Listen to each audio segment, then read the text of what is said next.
I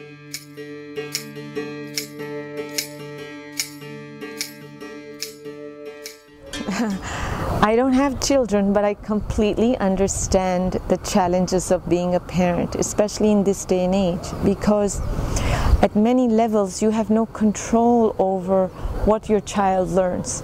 And more than what they learn at home, because they are spending more time outside, in school, with friends, in the pop culture, the first step is for you to realize that children's education is determined by multiple cultures. There's the value, the cultures that you give at home. And then there's the value that the media is conveying, movies, television, fashion, music. And then there are the values that they are learning in school. And you need to be aware of what are the different messages that are being given to children. And one of the best ways is to consciously, as a parent, choose what values do you want to give.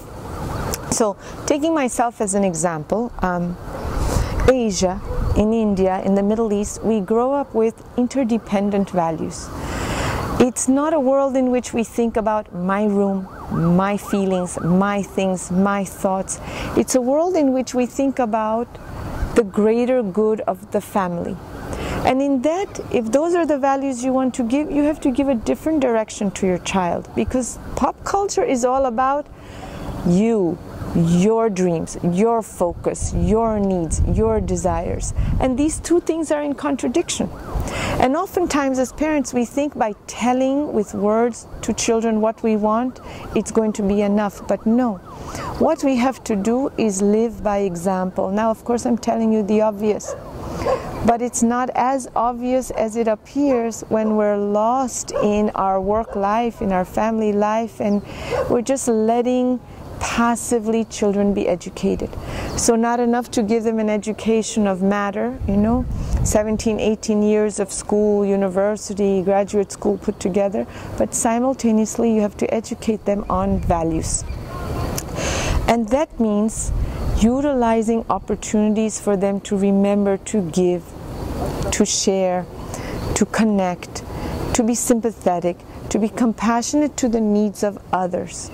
And in my household, my older brother, one of the things he would do is when it was birthdays, his boys' birthdays, and a lot of people would come, bring all kinds of gifts. He would leave them there and ask his children to pick one or two gifts, all wrapped before it being opened. And of course the kids have a tendency to pick the big box.